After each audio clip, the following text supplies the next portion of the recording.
what do you think are the advice that we can give to those founders who are just like, yeah, those founders that when you came up, yeah, I'm okay, I'm doing like $1 million all the time. But I can tell, bro, I can look in your eyes and I see the pain. Yeah. And Tulog ka it's muna. okay. We can come clean. It doesn't have, because this usually happens whenever there's a meetup. When there is a meetup, nobody's failing. Everybody's, yeah, we're good.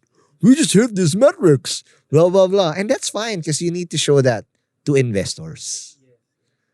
But to a fellow startup founder, bruh, come clean. Because if most of the time, when you come clean, the very first people that will help you, and this happened to me so many times now, are your fellow founders. How did you get comfortable, and what would be your advice for those founders who are scared of coming clean with their struggle? Wala kasing upside yung image. In my view, like if you're trying to do it because you're trying to portray a certain image, I don't think there's an upside to it. Like, what do you get out of it? Wala diba? And you look weak pa. I think so. I mean, depende naman, diba? Maybe they're having a hard time. Maybe they're having a hard time context switching between investor meetings and meeting. I don't know. Yeah. But walang upside. It to a certain extent even to investors. Investors, I feel like investors love founders who can recognize what they've done well and what they need to improve on. And yun nga, parang you're in this journey because you're trying to build. You have to be in constant rebuild mode. So, to me, yun ang advice ko. I don't think there's an upside. I don't think there's anything to gain from portraying I'm a perfect founder, whatever. Yeah. We can tell. And bro, again, most people like to also be friends with people who are just comfortable. Like, bro, I'm so struggling with this shit. Because again, we live in a community where it's shared misery. Yeah. 9 times out of 10, the day is bad. So let's just help each other out, because it's really fucked up sometimes. But okay, the most important trade-off before we talk about your top 5 is the route of the VC route or you're gonna go bootstrap. Because people have this, again, I drank this Kool-Aid. VC, my startup success is defined on how big my funding rounds are, how big the valuations, and if I'm not doing it, I feel like I'm a failure. I am FOMO. That we topped out at pre-A lang. We didn't get to raise an A. Oh, we didn't raise a B. But is that really the scorecard? And do you really need to raise that much money? Or you can go the most efficient, and all the successful businesses in this world are built on, which is built for profit. How do you, what's that trade-off like for you? And if you're just gonna give your full, unbiased, there's always bias, but your 2 cents on this. I mean, the long and short of it is, if you don't need to take VC money, don't take it. I think, okay, so it's so that we can operationalize this, no? I think you mentioned it also when we were discussing before the show na the TAM, the addressable market is important.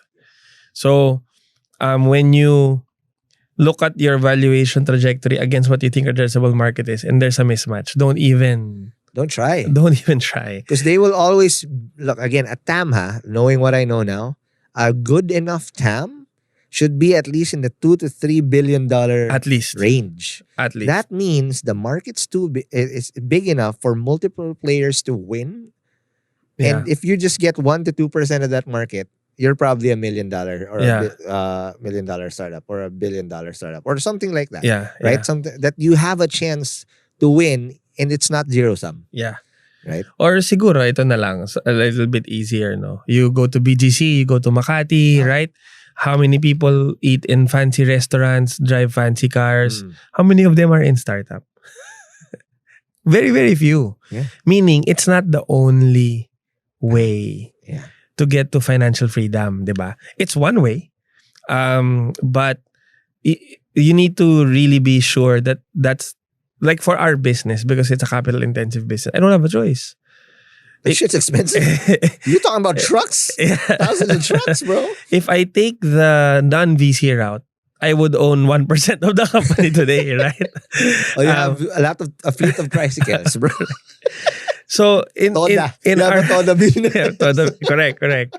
In our example, VC works well because we need their patience, we need their capital to give us that headroom, di ba? But if you don't, kasi the other thing is, how sure are you that you're gonna get along with your investors, di ba?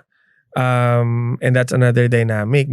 Not all investors are founder friendly. So, 'di ba, don't every time you take money, you also take liability. So, if you don't want the liability, don't take the money. And it's not zero sum also, ha. Yeah, for sure. You can all actually tell, right? You can actually raise funds if say as a smaller TAM. Maybe angels. Yeah. Angels that have a value add and believe in that little thing. But when you raise, you're probably gonna have 1 to 2 round stops, but you drive for profit Yeah. right Yeah. away. Because if you go the VC route, they have a different agenda. They need to exit. You're one of the 10 bets that they did that hopefully you're one of the 10 that you're the one that offsets their 9 mistakes. That's the game. That's how the game is played. And an angel, say for example, smaller check, some angels are okay with just the dividend play, get to Yeah. profit, Yeah. dividend play. But you have to be very specific about that vision. Yeah. Right? Correct. Because you can't be saying, uy, I will do VC play or angel round, and all of a sudden VC play. But you can actually do the route of when you realize that, okay, wait, I think we're no longer a VC play. In the future of this, though I've tried everything that I can, it's not a VC play. And it's not game over. Yeah. The mettle of a real startup founder is if can you drive your company to a profit Yeah. Yep. and still maintain the startup growth. Mm. Though not the same, not brick and mortar 30% naman, okay? Because that's too slow, right? Still fast enough, but growing at startup pace. Agree. Thank you so much for watching Hustleshare on YouTube. If you like this video, please don't forget to like, comment, and subscribe to this channel to get more content like this. And to get the full audio episodes of Hustleshare and Founders Only, subscribe to our podcasts at Spotify, Apple Podcasts, or wherever you get your podcasts.